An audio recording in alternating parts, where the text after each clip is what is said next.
NASA's Jet Propulsion Laboratory presents the Von Karman Lecture, a series of talks by scientists and engineers who are exploring our planet, our solar system, and all that lies beyond.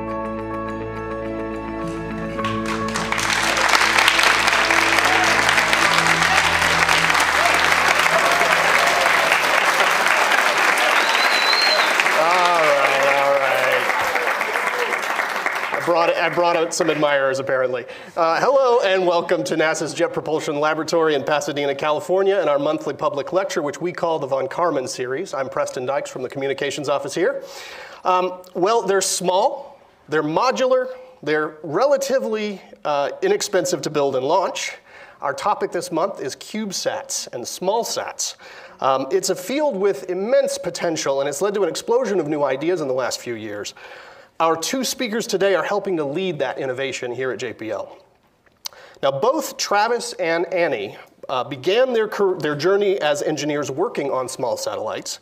And as you'll learn, it's a field that offers a lot of opportunities for students and others who are early in their careers to play meaningful roles in actual spacecraft missions, which is pretty exciting.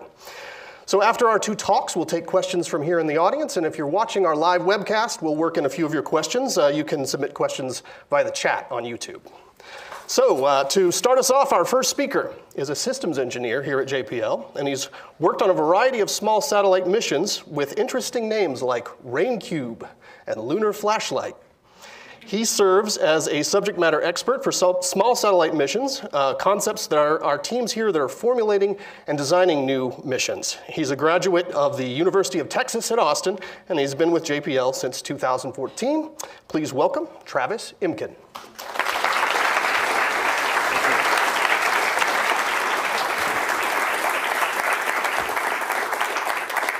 All right, well, thank you for the introduction, Preston. This is really exciting to be here.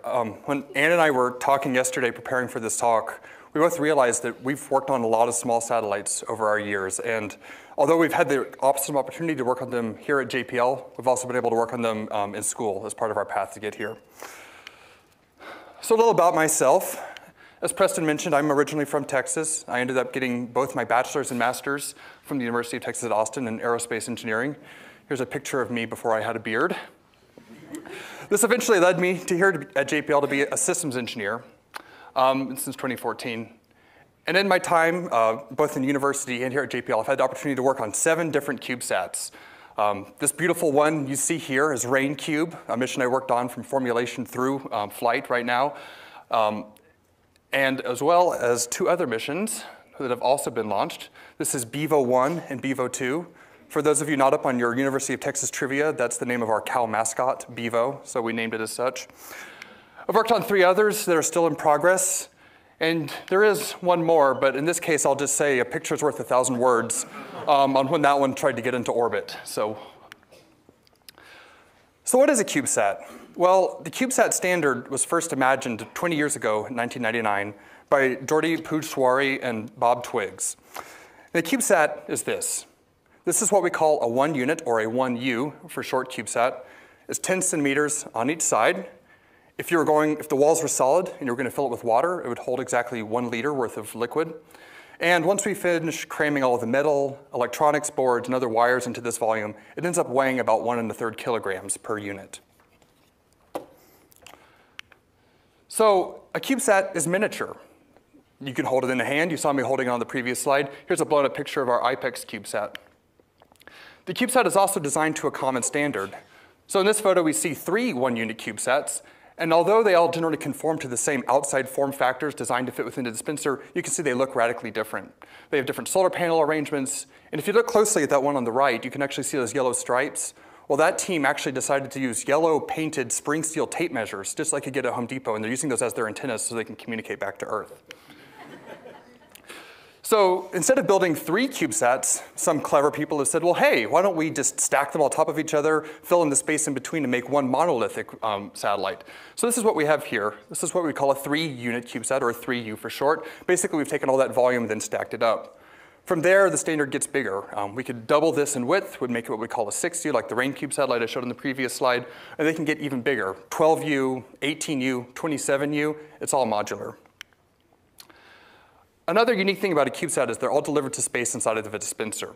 So this is a 6U dispenser. It's for the Marco CubeSats that Ann will talk about later. So there's a CubeSat inside of this box, and you can actually see there's a door here on this edge that would actually open up and fling the CubeSat into space. This is something that's unique about the CubeSat platform. They're all delivered usually into space inside of a box, and I'll talk a little bit more about why that is on a later slide.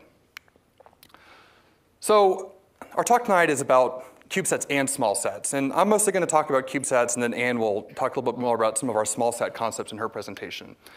But it's important to remember that a CubeSat is part of the SmallSat family. Now, one thing about SmallSats is they're not exactly new.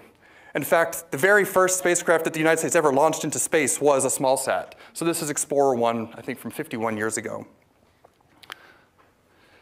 In this picture, I feature kind of some what we would call SmallSats. So in this case, you can see some fundamental differences from what I talked about in the CubeSat.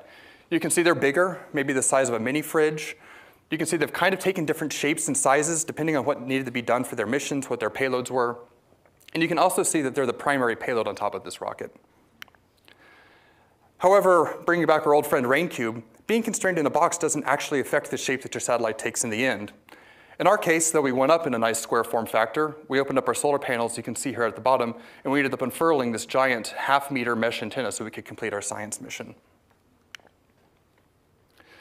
So something that's really exciting about CubeSats is how similar they are to spacecraft, but how different they are to some of the traditional spacecraft that you've known of from JPL, for example.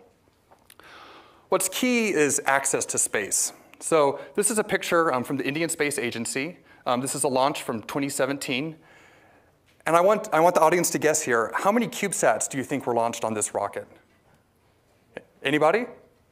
One. Okay, I heard one. It's more than one. Otherwise, I wouldn't be showing this picture. Any other guesses? 100. Okay, if you said 100, you're really close. There were actually 104 total satellites launched on this vehicle, 103 of which were CubeSats. So that's a really big deal.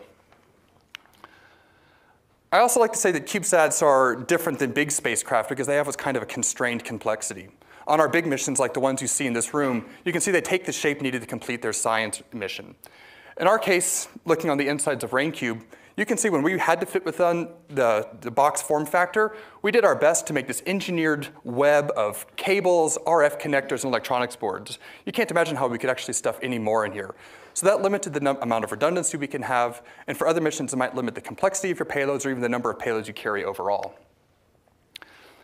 CubeSats also leverage commercial components. So if you learn one acronym tonight, the acronym you should learn is COTS. That stands for Commercial Off-the-Shelf.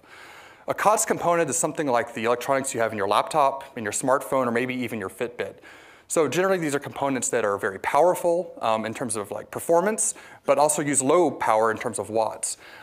There's also a lot of availability. So you can go online, you can buy components very cheap, you can iterate, and you can pack a lot of performance into these small packages. Finally, something that makes CubeSats unique is how many that you can simply launch at a time. A lot of the missions we have at JPL, you launch one, maybe two spacecraft that are similar to each other. This is a picture I borrowed from Planet Labs, and each of these spacecrafts is called a dove, and they actually launch a flock of their doves into space. So all of these CubeSats are essentially copies of one another. They all have an imaging payload. And when they're launched together, they actually spread out within the orbit and take images one after another in space of the same ground target. And that gives us unprecedented access at seeing kind of the small time variation that you wouldn't be able to get if you only had one big spacecraft, maybe flying over the same point every hours, days, or maybe even weeks. So I want to come back and talk about access to space, because I think this is something that makes the CubeSat platform truly unique. So this is a picture of a satellite called NPP. You can see a white frocked person in the lower left corner for scale. And I need audience participation again. Can anybody find the CubeSats in this picture? Okay, well, I drew a nice yellow circle. So they're actually just stuffed down here in the corner for scale. So this is three-unit CubeSat dispensers. And this has been the more traditional way of how CubeSats get into orbit. So there's a very big payload that you can see here. They've paid most of the cost for the rocket. They're paying to get into the orbit they want to go to. And the CubeSats say, hey, you've got extra volume, extra mass, let's tag along. And they pay a much reduced price to get into space. The only consequence of that is you ultimately kind of end up in a similar orbit similar to where the actual paying customer is going.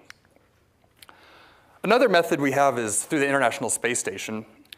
And this is a rather Rube Goldberg process. So the CubeSats are actually packaged up as cargo with the astronauts' food and their water. We're inside the pressurized and environmentally controlled volume of the cargo capsules. And they go up to the space station. The astronauts will then actually pull the CubeSats out, carry them through the station, or float through the station, I suppose. And then when time is right, they'll actually open up the airlock on the Japanese module and slide these dispensers out. And then they fire the button, and the CubeSats come sailing out. So here they were with the solar panels of the ISS behind us, and you'll see the RainCube, which is on the left, and then HaloSat on the right, sail off to begin their science missions. I think the ISS is actually the most exciting way to launch CubeSats because you get astronauts taking pictures of your satellites coming out. Something else that's being developed is really unique. So in this first picture, I showed you the CubeSats are up at the bottom. In this case, though, the CubeSats are up at the top. So this is a picture of the Electron rocket from a company called Rocket Lab. And they're part of an initiative to develop small launch vehicles that are dedicated to launching CubeSats. So before that fairing installed, this is actually what it looked like at the top of the rocket. So if I counted right, I see 15 different CubeSat dispensers. And this is part of NASA's Alana 19 mission, which actually launched 10 different NASA CubeSats amongst other missions from these. So in this case, similar to the first picture I showed, these CubeSats mostly all got to kind of pick the orbit that they went to. It was one that was desirable to them, although they all ended up kind of going to the same place. So time for some data. And I have one big chart. So starting in 1999, people were developing CubeSats. The first launch we have recorded is from 2000. But you can see through 2012, we really ended up launching no more than about 25 a year. In 2013, you can clearly see that exploded. So my colleague Mike Swartout at St. Louis University collects this data. And he's done a lot of work into defining who's building CubeSats and what's going on. So the first category here is hobbyists. He defines this as organizations such as universities or amateur groups that are doing this for the learning experience or perhaps for other kinds of development activities. And when I was reading up on this, I actually learned that even though I thought I was really cool doing CubeSats as a university student, today there have actually been high schools, middle schools, and elementary schools that have actually launched CubeSats into space. So the next category we have is traditional. Traditional would be institutions much like JPL, where we're used to building big spacecraft, and we build small spacecraft, perhaps tailoring some of our practices down to meet the CubeSat form factor. The next category is yellow. It's a made-up word. We call it the SmallSatters. So this is a group of companies whose core business model is based around the SmallSat platform. JPL loves to partner with these companies. In fact, RainCube, we built the radar payload for RainCube, and a SmallSatter company called Tyvak down in Irvine built the spacecraft bus that hosted our payload, and then together we flew that mission together as RainCube. Now, you're saying, okay, well, what's green? That makes up most of this plot. Well, green is actually a subset of the SmallSatters. And these are the SmallSatter companies that are actually in the business of making constellations, much like the figure I showed of the planet flock of doves. In this case, you can see that once the constellation company starts launching, they launch a lot. And you really see this big bump here in 2017. So that launch of 103 CubeSats that was on the ISRO launch, 88 of those were from Planet. So if you were to add all of this up, I think this is the big take-home message of the night, is that through the end of 2018, we have launched over 1,000 CubeSats into space. A few more statistics. This has actually been done by over 256 unique organizations across 54 countries in the world. So this is truly a worldwide initiative to get access to space. Another question that will probably come up in the Q&A, so I'll address it now, is, well, okay, you've launched 1,000 into space. What about the space debris problem? And that's something that's kind of unique to the SmallSat form factor. Since most of them stay in low Earth orbit, they're actually only a few hundred kilometers above Earth. And there's actually sufficient atmospheric drag that most of these actually will end up deorbiting within a few months to a few years after their launch. That's why in the constellation sense, they actually have to keep launching more CubeSats because they have to replenish the ones that are falling down. So I borrowed this chart from the headquarters, the Small Satellite Coordination Committee, courtesy of Charles Norton. And this is the subset of NASA CubeSats and SmallSats, and we call this the fleet. These are both operating missions and future. Now, there's so many to count here, but I guess you're all here for a few hours tonight, so we can probably go through each of these one by one if you'd like.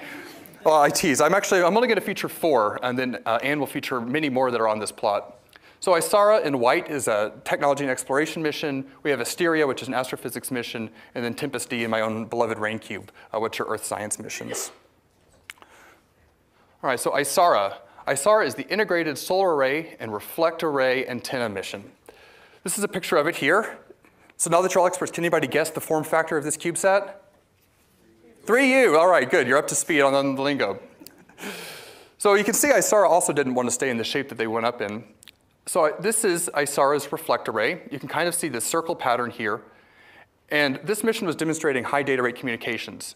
So there's a radio frequency feed right here that then bounced off of this antenna and then beamed high data rate Ka band communications back to Earth. So here's a picture of it in orbit. So you can basically see the same view, although you can get a little bit better view of the reflect array, the feed view up here. Now, of course, the acronym said it was Integrated Solar Array and Reflect Array Antenna. So a technology infusion we had on ISARA was we actually took the reflect array, and on the opposite side, and I did my best to find a picture, but I couldn't, but on the opposite side, there's actually a solar panel. So all of the solar arrays are able to flop out. You're able to generate lots of power when you pointed that antenna at the sun, and you could also then turn and then point that antenna down at Earth when you needed to do the high data rate communication. Something else that was unique about ISARA is that their primary mission was to demonstrate this high data rate communication, but they had extra payload volume. So the Aerospace Corporation included these 3 infrared cameras that you can see right here. And here's a picture from one of those cameras. This is from the shortwave infrared camera. This is actually a picture of Lake Superior. And the frequency of this camera was tuned to actually differentiate between land and water. So the white you see here is all the land surrounding Lake Superior. So this is a really cool kind of technology innovation demonstrating these new infrared cameras and then as well as this high data rate communication and synergistic combination of the solar panel with the antenna.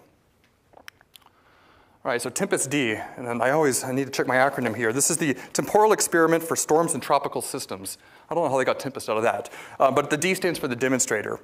So Tempest-D is this bird-shaped mission you see here. Again, does anybody want to guess the form factor? 6U, all right, yes. And it carried a radiometer, and the radiometer actually viewed out of this hole right here, and it was 5 different channels. So the first channel is 87 gigahertz, and in this case, the 87 gigahertz is really just sensitive to saying where is water. So in this animation you see here, it can basically see the vapor, clouds, and precipitation. As expected, you have a lot of weather here around the equator, kind of between the tropics, and of course the land masses you see around are red because there's not a lot of precipitation there. Although if you look really closely on this animation, you can actually see that it can pick up some of the big lakes in Africa. The other 4 channels of Tempest-D radiometer allow it to actually get cross-sections of the atmosphere, each a few kilometers apart. So the 181 gigahertz you see here in the top right is actually the highest cross-section. Then we step down to 164 gigahertz in the lowest cross-section. So in this image, we actually, in September of 2018, Tempest-D flew over Typhoon Trami, which was just off the coast of Japan, and was able to get these 4 horizontal slices of the storm. So the other Earth science mission to feature is RainCube, which, like I told you, is my own beloved mission. So here's a big version of it. So we had this giant deployable antenna, and of course, seeing that we had something big and complicated deploying, we had to put a camera on board to catch it. So you can actually see here our motor driving our antenna out of the inside of the CubeSat. It actually filled up this volume kind of inside. And then as we were going over Earth, it took about 3 minutes to actually pop it out. Now, fortunately, both RainCube and Tempest-D both flew over Typhoon Trami around the same time. So here you can see RainCube took a very similar track over the storm, right over the eye, which happened to be very fortuitous, and we ended up producing this plot. So if you look closely, here's the left wall of the hurricane, and we actually got the left wall of storms right here. The eye is this space right here in the middle, and then the right wall right here. We then continued along our way until we actually caught another storm later in our track. So you might see where this is going. We had two CubeSats. They both viewed the same storm about 5 minutes apart. What can you do with that? So refresher, here's what the data looked like. And we did some data processing, and we actually ended up with this graphic.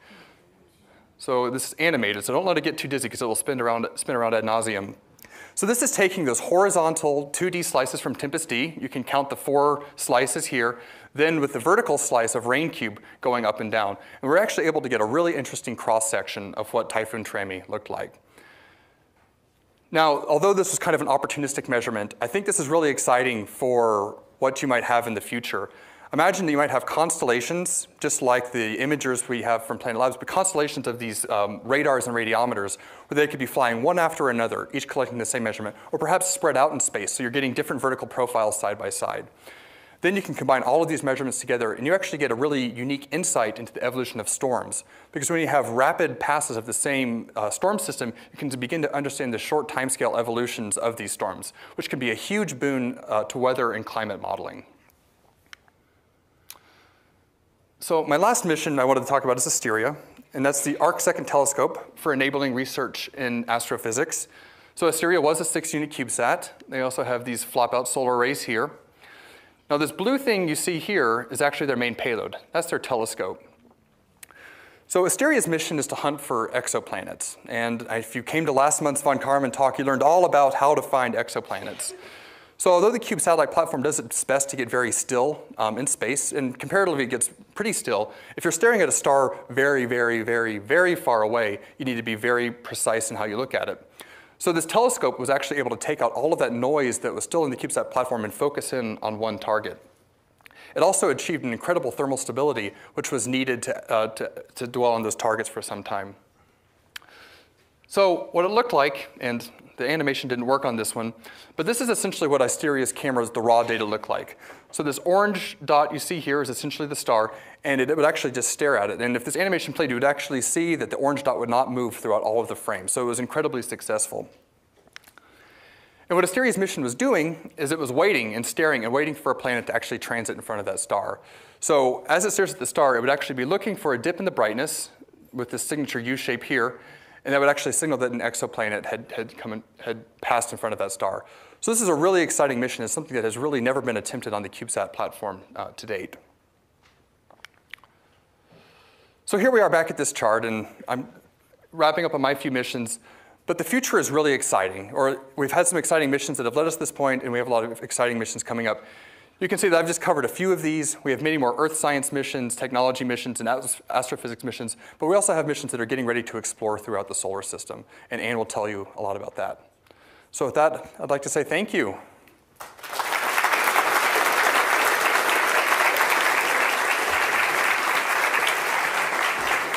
Great, thanks a lot, Travis. Appreciate that. Well, I assume you all feel like you're CubeSat experts now. I think you should, because I heard 6U, 3U. You guys are shouting out the form factors like experts. Well, I'm sure at this point you're ready to learn a little more about the potential of these fascinating little spacecraft. So our next speaker will delve into some of the really neat things that we hope to do with these spacecraft going forward. She's the lead engineer for JPL's collaborative design team for CubeSat and SmallSat missions called Team XC, and the C is for CubeSats. She served as a systems engineer on the first CubeSat mission sent to deep space, the Mars Cube 1, or MARCO mission, which last year successfully demonstrated that CubeSats can operate at destinations far beyond Earth. She's an MIT graduate who's been with JPL since 2016. Please welcome Dr. Anne Marinan.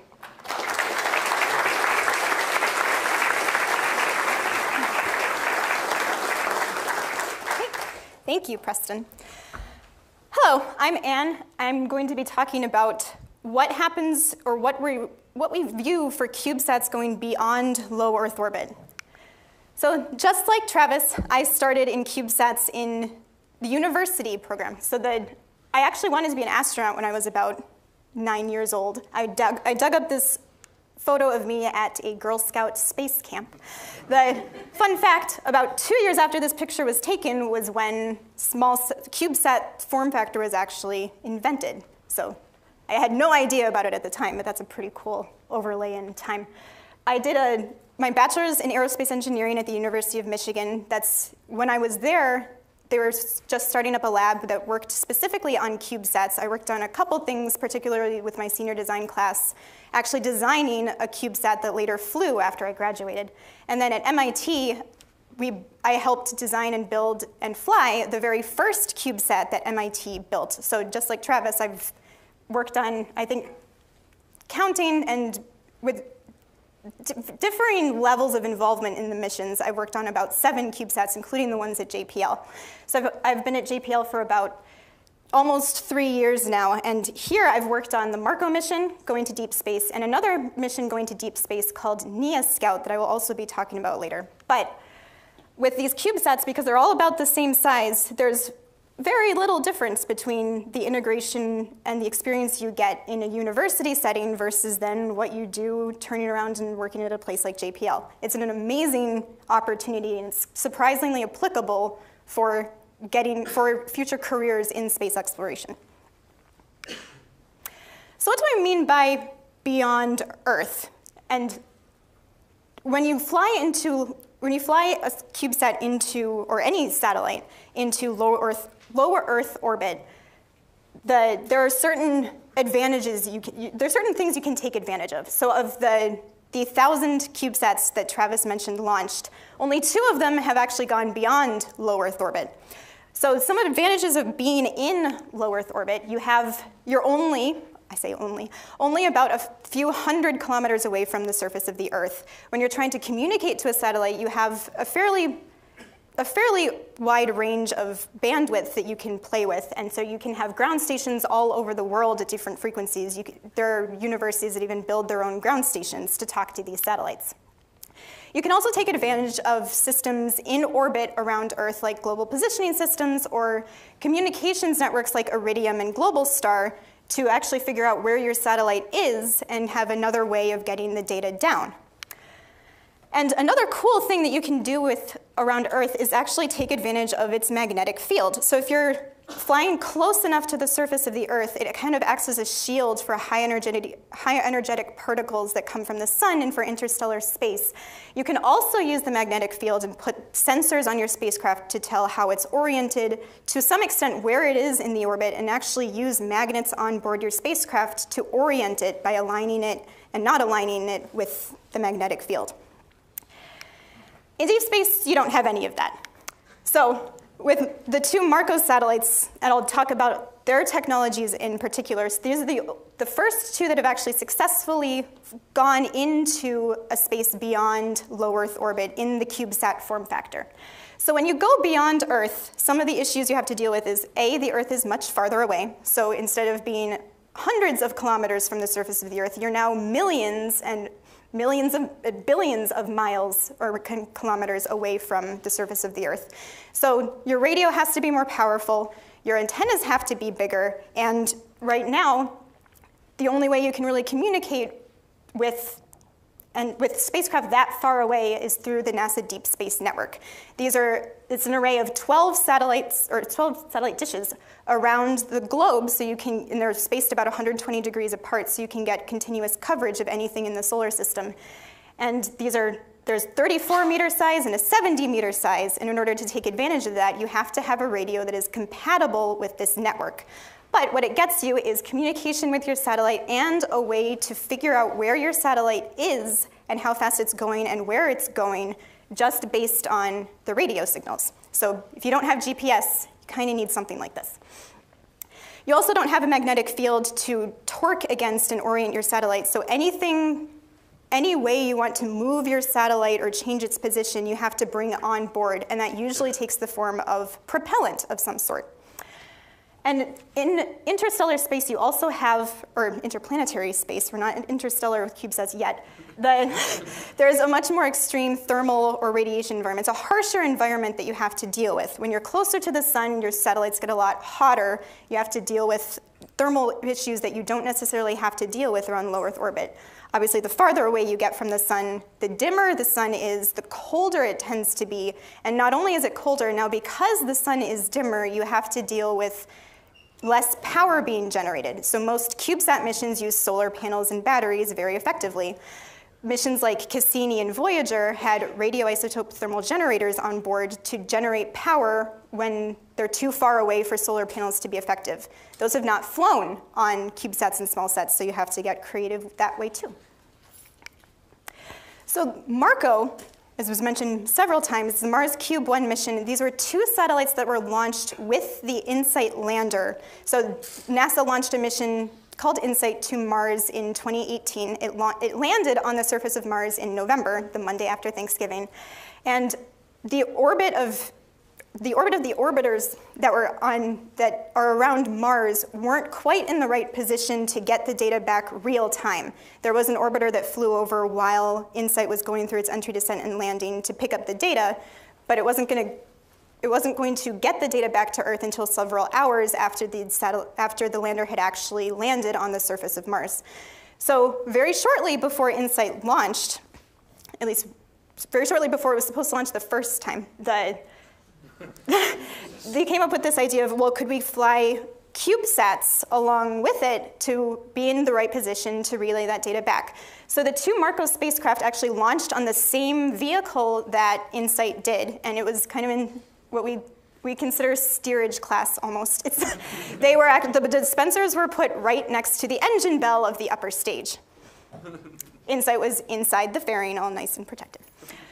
But the two MARCO satellites had to be in the correct place at the correct time to relay that data back from InSight. So that was one of the primary things that MARCO flew for. And it was to demonstrate this architecture of these small satellites providing a critical mission support for a primary mission like InSight.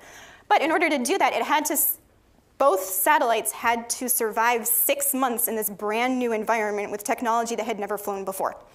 So some of the key technologies that were developed for the MARCO mission are radio and antennas.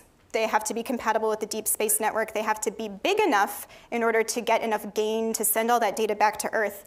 So this pattern might look familiar to you. It's a reflector array antenna. It's essentially what ISARA flew, just modified for a different wavelength. So a lot of the technology that's developed for low Earth orbit, like Travis mentioned, is then flown in deep space because it gives you a lot of the same advantages. Same thing with the deployable solar arrays. So again, MARCO went by Mars. It's about half the power that you're getting from solar panels at Earth.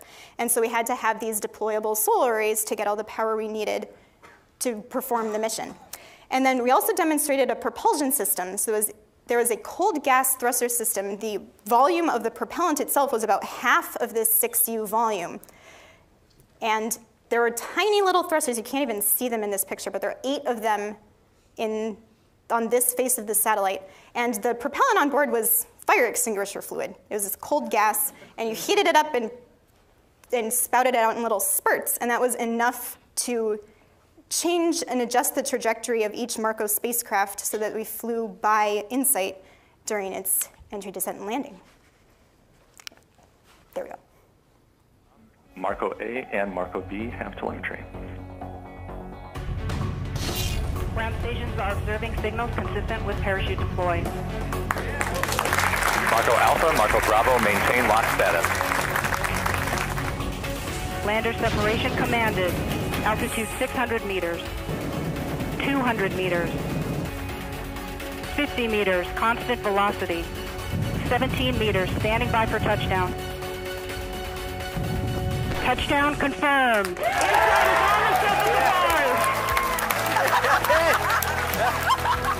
We not only got the data from InSight as it went through the Martian atmosphere in real time, but we saw the first photographs after we hit the ground. It's just a great tribute to the whole MARCO team. It exceeded all of our wildest expectations. They both worked perfectly. We just opened the door to a new class of planetary science, thanks to the MARCOs. This was seen all around the world. Crowds watched live in LA, Chicago, and New York. InSight was followed to Mars by 2 miniature NASA spacecraft called Mars Cube 1 or MARCO. Shortly after landing, the first picture relayed by 2 miniature NASA spacecraft called MARCO. But on board MARCO itself, we had one more gift. This image was taken from MARCO 10 to 15 minutes after EDL itself happened.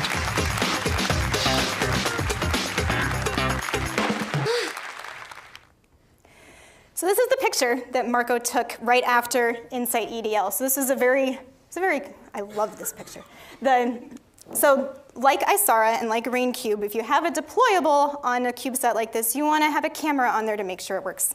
So we had the equivalent of like a flip phone quality grade camera, but it's a CubeSat. But you can see the feed here from the feed going onto this reflector array, and then this is the flat high-gain antenna, you can see the edge of it, and we actually compared it to pictures we took on the ground to verify that it did deploy fully.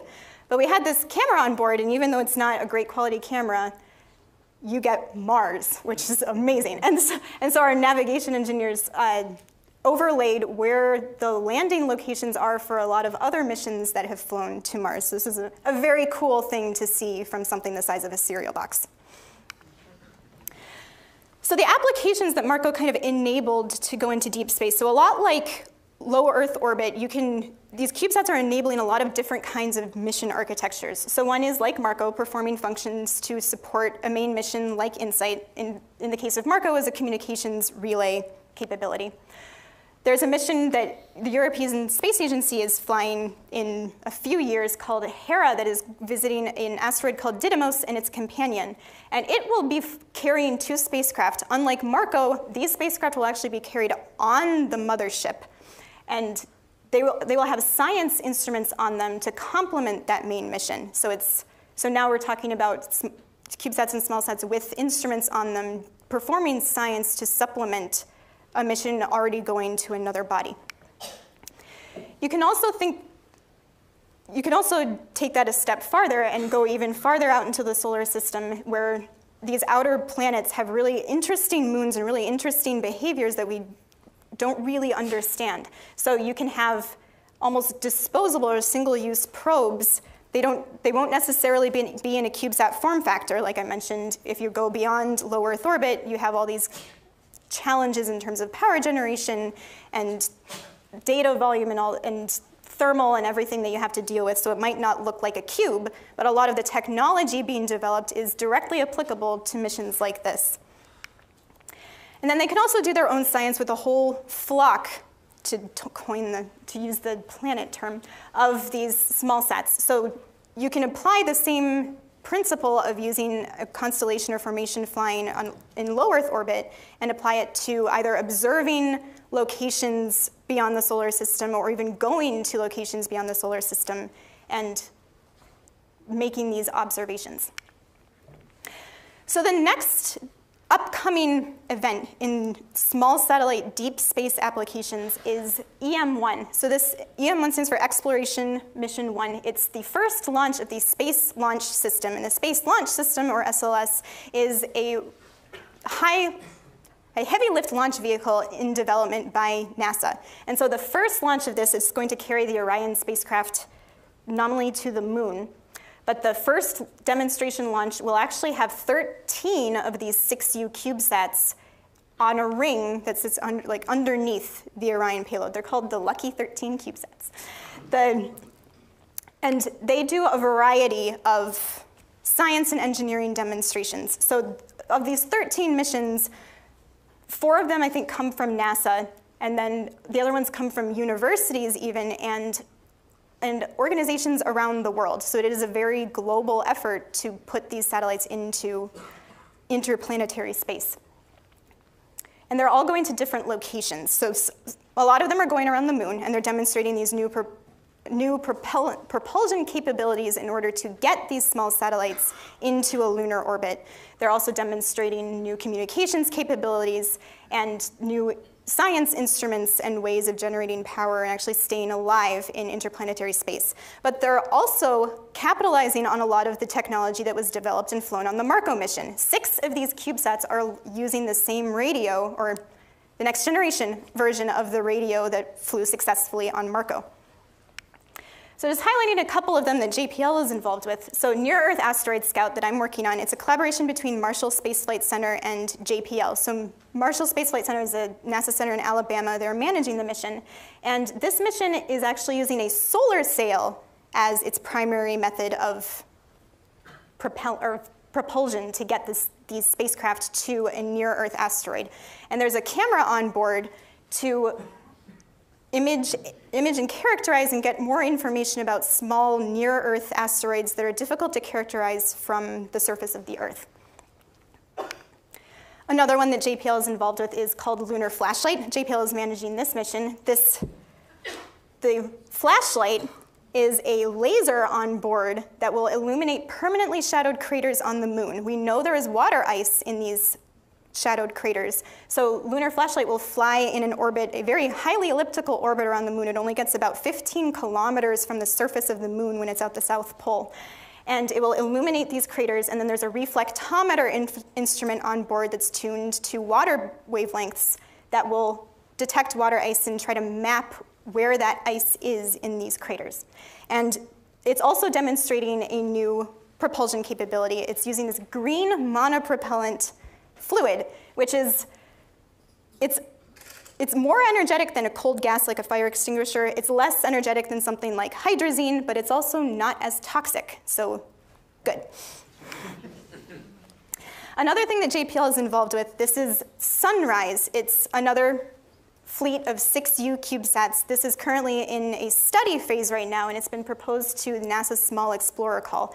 And I do want to point out here that NASA has regular calls that go out for missions to do science for Earth science, astrophysics, heliophysics, planetary science, and more of these calls are being expanded to include CubeSats and small satellites, because in the last few years alone, the number of missions who have been able to demonstrate really good science, like Travis talked about with RainCube and Tempest-D, has really shown the community that these are viable science platforms now. So the proposal calls have started to reflect that.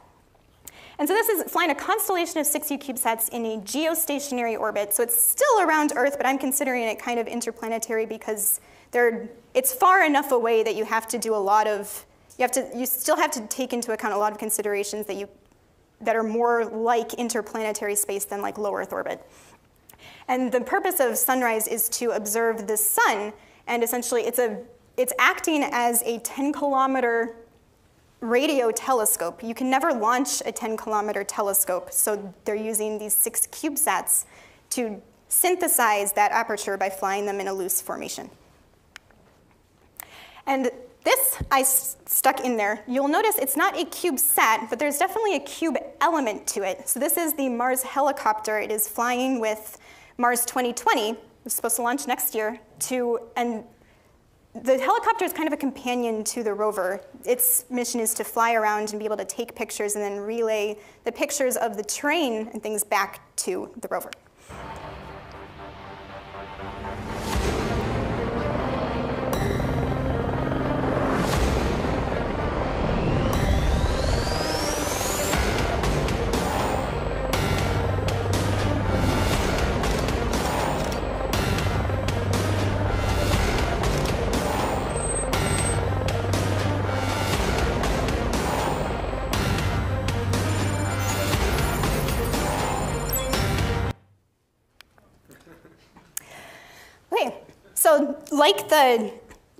With helicopter and similar missions like that, you don't launch it in a dispenser. It's not what someone might consider a real CubeSat. But a lot of the technology advancements that came with the CubeSat and SmallSat paradigm involves shrinking all of these technologies that would normally fit in a satellite the size of a bus, like Cassini or Voyager for the people in this room, and really making very capable satellites and payloads that are very small. And so there's no reason why you can't use these small, new technologies in bigger missions or new missions that aren't the shape of a cube. So the next couple charts are sketches, like literal sketches. The graphic designer who did these, her name is Kat Park. She works here at JPL in a studio. And the idea is, none of these are all mission concepts, but it's kind of an idea of what kind of missions you could see in the not so distant future with these small sats and CubeSats. So one is very similar to Marco, flying small sats to Mars. These would probably be a little bit bigger than a lot of the 6Us that we've been presenting. But they would have their own propulsion, they would have these big solar panels, and they could go to destinations like Phobos and Deimos, and they could use novel propulsion capabilities like solar electric propulsion, or even ones that we've never thought of to do cool science without a primary mission to go along with. There's also this idea that you could go to an asteroid and fly a small sat or some probe through plumes to get kind of in situ measurements of what might be there. You would never want to fly a big, expensive spacecraft because it's a little bit risky with particles flying at your satellite. But it could either communicate directly to Earth, or you could have an architecture where there's a mothership sending that information back to Earth and making its own measurements potentially. Or you could send them to a comet, and in this case, the comet's spewing a lot more particles out there as the tail forms, and so you could fly a whole fleet of them and maybe even have them start talking to each other to coordinate better measurements. And again, you could have them talk back to a mothership, you could have them talk back to kind of a leader spacecraft back to Earth. And so a lot of these concepts is not just physical. You don't have just physical limitations in terms of getting bigger antennas and bigger solar panels and bigger propulsion systems. You also have to make the satellites smarter. So a lot of autonomy and advances in computing capabilities would really enable missions like this, so the satellites can kind of think for themselves and decide which observations are the most interesting, or figure out if they lose a satellite, that's fine, we can reconfigure to still get the measurement we want. And thinking even farther out there, so if you're going to an outer planet, could you bring a bunch of really small sensors, and instead of getting, again, like a lot of low Earth orbit applications, instead of sending one spacecraft to get a bunch of measurements over a certain period of time, if you send a whole flock of spacecraft, a fleet of really tiny sensors, to get a whole distributed spatial set of measurements at a specific point in time. It's a different kind of measurement technique than has historically been done, and it's very exciting, especially if you're kind of on a flyby trajectory and you only get one shot. Similar thing if you want to go into orbit, or a slower flyby, or something like Clipper, where it kind of goes. Europa Clipper is a mission that JPL is working on to go to Europa, a moon of Jupiter, and it's not quite a flyby, but it doesn't go entirely into orbit. It gets a bunch of orbits around Europa and then leaves. But if you brought a whole swarm of CubeSats or SmallSats, these would probably be bigger. They could, again, do that kind of formation flying and coordinated architecture of measurements and science that you can't do with just one spacecraft. Or you could send a whole fleet of them, a lot like Asteroid, and look more into interstellar space, and a whole fleet of them to look at, of little imagers to look at one star instead of one telescope looking at multiple stars. Or even, what would it look like if you tried to send one of these interstellar? So and this is actually a CubeSat. So going into interstellar space, you have to go really far, you have to go really fast. It's a lot easier to do that if it's really small. So if these new advances in miniaturizing technologies, could you potentially envision something that's the size of a postage stamp that actually has all of the capability it needs to go beyond the solar system? I don't know, it's conjecture. So yeah, so interplanetary travel with CubeSats has really only been around for the last 5 years. As I mentioned, of the 1,000 CubeSats that have launched, 2 of them have gone below low Earth orbit. So it's still a very new field, but it's a really exciting field, especially because a lot of these technologies that have been developed for low Earth orbit are directly applicable, in many cases, to flying beyond low Earth orbit. And it would be really interesting to see how many of these bodies you could actually have small satellites on in the next 10 years or so. So that is the end of my talk. Thank you very much for listening, and I believe we have questions now.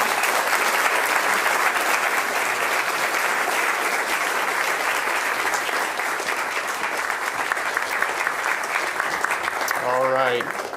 Well, thanks, Annie. Well, this is the part of the show where we transition to your questions. So if you have a question here in the audience, we'll have a microphone in the center, and you can step right up there to the middle aisle and prepare your question. And if you submitted a question online on the YouTube chat, we'll get to a couple of those as well. So do we have any questions here? Here comes John with the microphone. Well, I'll get started because I have all kinds of questions. Just since you both talked a lot about how you started your careers working on CubeSats, how has this topic specifically shaped your careers as engineers? Go ahead. Okay. Well, I kind of maintain that the experience that I got in undergrad, and well, probably more in grad school, of actually building and flying one of these satellites, I don't think I would have gotten the position I did on the Marco team without having that experience. And so there's a lot of getting real hands-on. Space is hard no matter who's actually flying the satellite into space. So I think it's giving me a lot of hands-on experience and a much more in-depth appreciation for how difficult flying something in space is and the challenges you have to overcome and kind of experience, banging your head against the wall trying to figure out why it's not working before you even get out of school. So I think it's invaluable to have that hands-on experience. Yeah, and something I think is unique about the CubeSat form factor is, if you remember, I showed my picture of how we tried to jam everything we could into the box. But that means that you as an engineer can actually kind of understand everything that's in that box. All the subsystems are touching, literally and electronically and everything else. But you can begin to understand how your power subsystem connects to everything else, how your radio subsystem is connected to everything else, how your payload requires the whole spacecraft to perform perfectly. And working on these payloads, when one thing goes wrong, you kind of see how it flows through the system, and when something goes right, you see how it flows throughout the system. And that's something I think is unique. When it's small, you actually have the capability as a single person to understand everything you're working on. And that was kind of a good introduction to all sorts of different disciplines of engineering and science and physics and other topics through school, and both here at JPL. Hey, how you doing? Go ahead. All right. Given that there are limited numbers that can be launched, even though there are 1,000 out there, I suspect there's a great desire for more by those who are making them and studying them. I'm curious about the decision-making that's involved, or the competitiveness to end up on a launch vehicle to get out there. You showed, for instance, that there would be 13 on an upcoming mission. How did you decide, or how did somebody decide? So I won't quote the number, but there are actually many companies that we call new space companies. So new space are kind of these aerospace companies that have just come around within the past decade or so. And there's actually several companies that are competing, both through NASA funds and privately funded, to actually develop this whole kind of small fleet of rocket launchers. So much like that Electron rocket I showed from Rocket Labs, I think there's Virgin Orbit, one company, Vector, Firefly, are all companies that are actually being designed for kind of this 100-kilogram class payload. And whether that 100-kilogram is one spacecraft or a company that wants to launch 33-kilogram spacecraft, they can do it. So there's actually a huge investment from the launch services side to actually meet the commercial demand from these small sat, or especially constellation companies. And to your question on the EM1 payloads, so some of them, like the ones that were proposed, they're funded by NASA, is the proposal process a lot like you'd have a Discovery or New Frontiers kind of mission. There are actually 3 CubeSats on there that are part of a thing called a CubeQuest competition. And it was mostly universities, but some hobbyists actually in there that had to go through a series of, I forget what they called them, but essentially stages. Grand challenges? Yeah, grand challenges to kind of milestones, and they were whittled down from, I forget how many initially proposed, but then they filled 3 slots of those 13. So it is also partially competitive. Hey there. You got a question? Oh, yeah. Thanks for the great talk. Question on Europa and Enceladus and CubeSats in that domain. How much easier or more complicated are planetary protection needs in the case of building something like SIL for smaller craft that are going to travel into those environments? It's a really good question. So you still have to meet the planetary protection requirements, kind of no matter how big you are. With the Marco spacecraft, we also had planetary protection requirements we had to meet. And there are a couple ways to do that. One is to show that your trajectory, if you're completely off and kind of a brick, and that's how you essentially, to be safe, that's kind of what you assume that the CubeSats are, or a secondary payload is. One way is to show that your trajectory will never impact something that is protected in this planetary protection environment. The other way is to do a lot of simulations and put what's called a bioburden on the satellite. And so you basically give a metric for how clean the satellite has to be when it launches to get the probability of it bringing unwanted life with it below a certain threshold. So you have to do that same kind of analysis on a small satellite as you would with a larger satellite. With the Marco process, we were able to tailor it a little bit and kind of, through measurements, show that we were meeting requirements without having to kind of jump through a lot of hoops to do it in a more analytical kind of way. Well, I heard you mention SILF. So for those in the audience, SILF was a SmallSat concept that JPL produced, which would fly through a plume on Europa. I mean, it was a trash can-sized satellite, so maybe like a propane tank is about 80 kilograms. And from planetary protection, in that case, we actually leveraged some of the CubeSat concepts. So by going from a square form factor to this round form factor, we actually designed it to basically meet the planetary protection requirements of Europa. And because it was small, we took the approach of saying, what if it does impact, and designed it to be that, designed it to basically meet those requirements. The thing that made it kind of CubeSat-like, even though it was cylinder-shaped in that Jupiter's environment, was that it was actually in a dispenser of its own that actually acted as the biobarrier to keep outside contamination from getting on that probe itself. So that's kind of a leveraging of those technologies, which actually was really interesting. Thank you. Cool.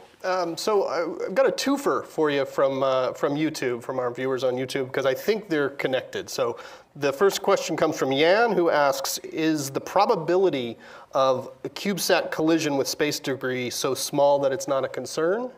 But Sumiyajit asks, what is the lifetime of a CubeSat?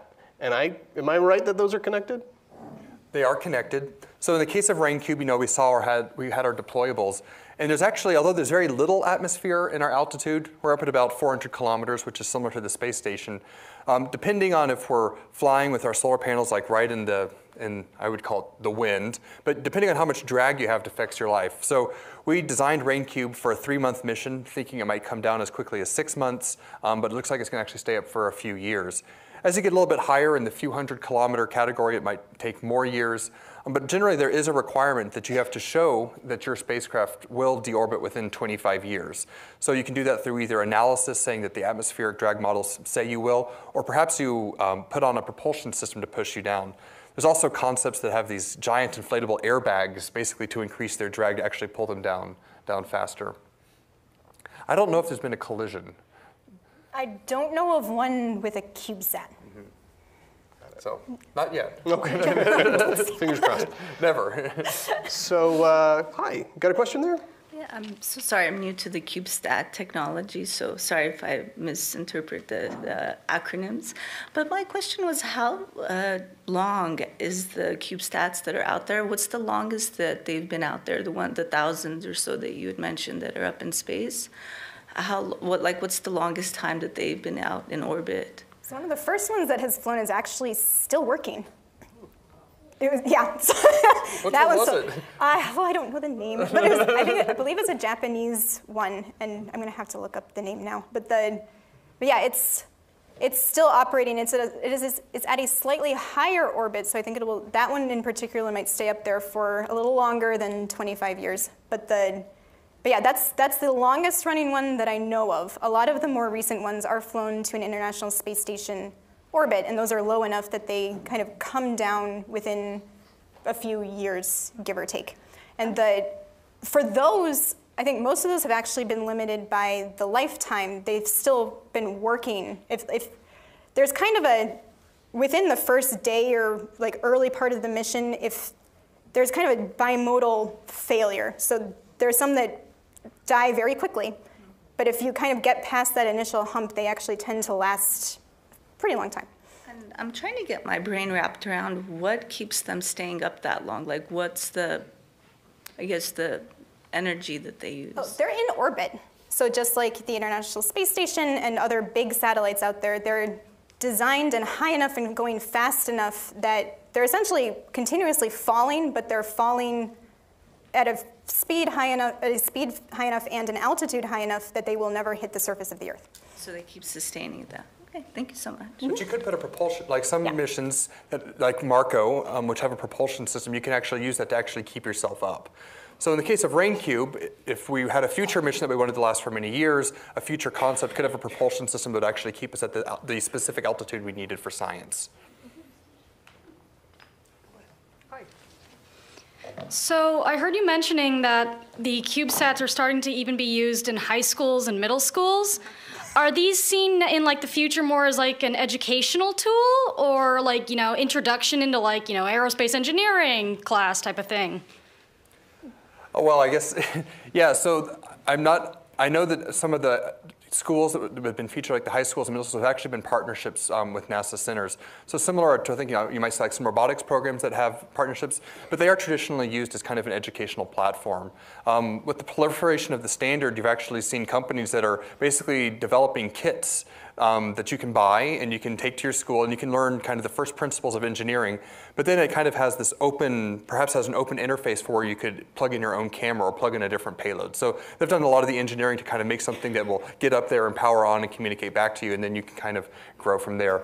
I'm not too familiar with some of these packages, but I'm sure it'd be easy to find, and it'd be a great opportunity for young people. I wish I had been able to work on CubeSats when I was in elementary school, but I was just, I don't know, eating Play-Doh or something.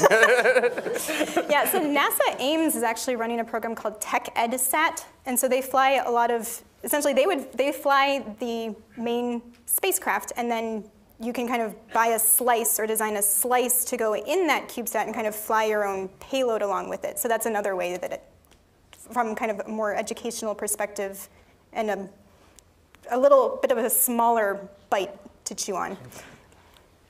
Good luck.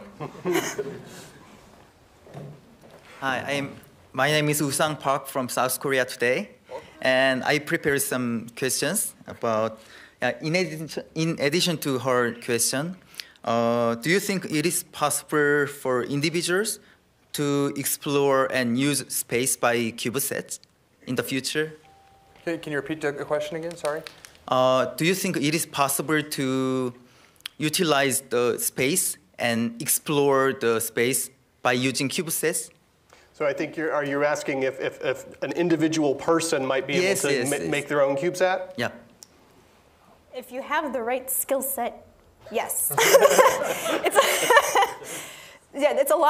It's almost like building a computer, but the computer has to work a lot farther away from you, and you have to be able to talk to it, and you can't touch it if something breaks. So it's a lot more complicated than you might initially think.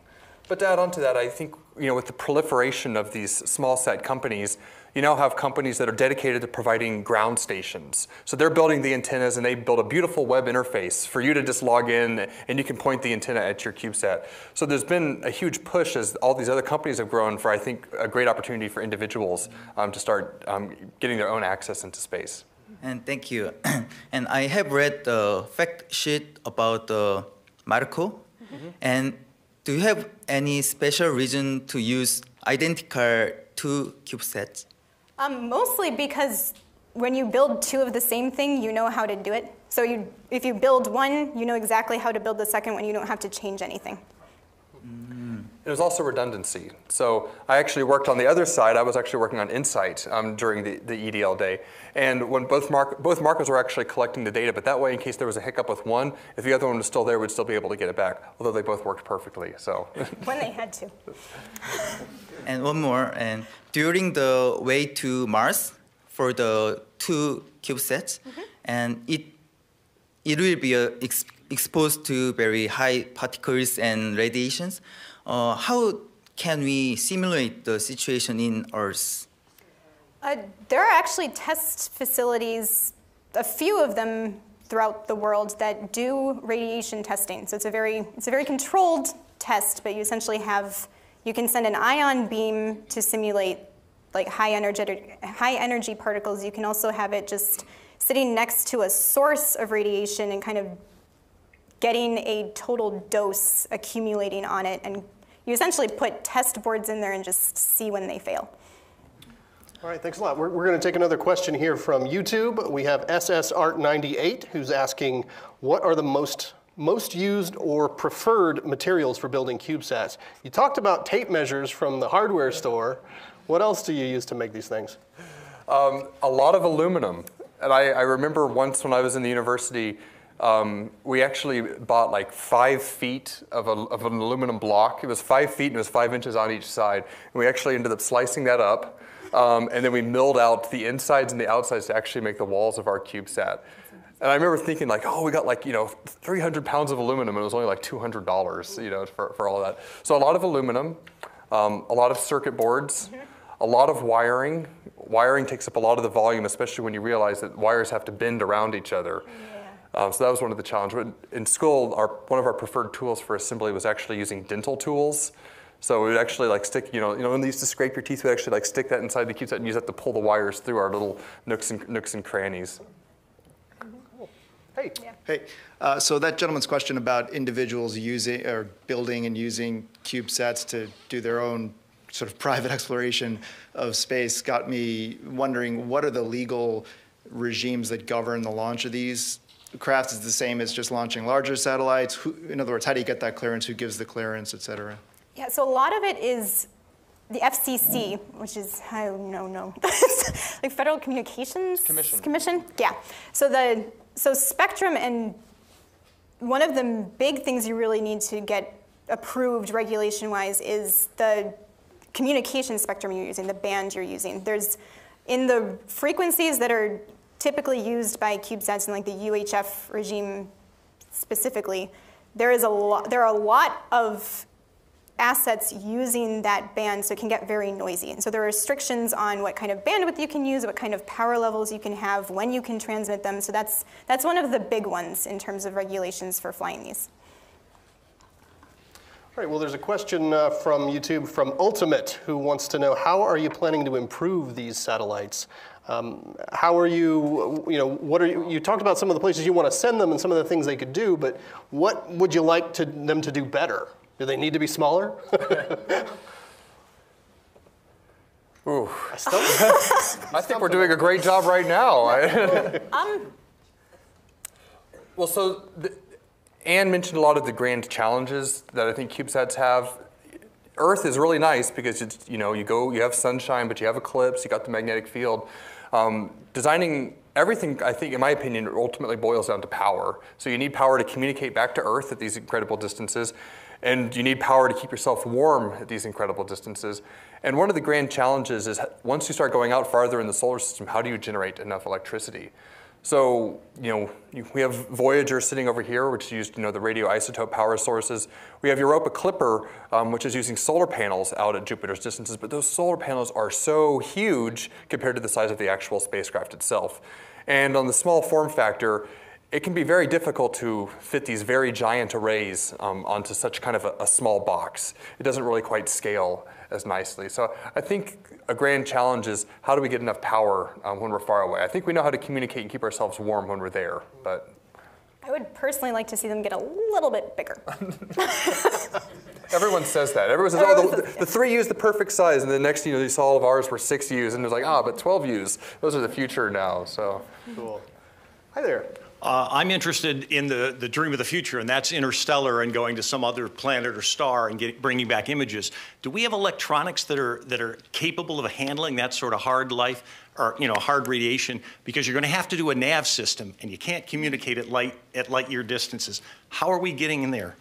So to my knowledge, we don't have any technology right now, but I know a lot of people are interested in doing that, and so I'm sure we'll see it at some point. Comes back to power. Yeah. Need Yeah. power. Power to data, transmit. propulsion. Had a communications question. Given the subarctic and pointing accuracy of Asteroid, what are your thoughts on optical communications, Opal style, from CubeSats within cislunar space to Earth? So optical communications is an active area of research, and there have been a couple of payloads that have flown and demonstrated the capability to do optical communications from a CubeSat platform. From distances beyond low Earth orbit, it becomes more challenging for any kind of spacecraft because the pointing does have to be better. I think there's at least one of the EM1 payloads that might be demonstrating that, but I might be thinking of a different one. Yeah, and there have been universities and other institutions that have worked on optical communication demonstration technologies. Thanks. All right, last question. The honor goes to you, sir. Sorry. So regarding CubeSats, you know how in space we have larger satellites communicating with Earth, right? I'm wondering if we could have CubeSats to be the new future of technology to communicate with the rest of Earth. If so, how?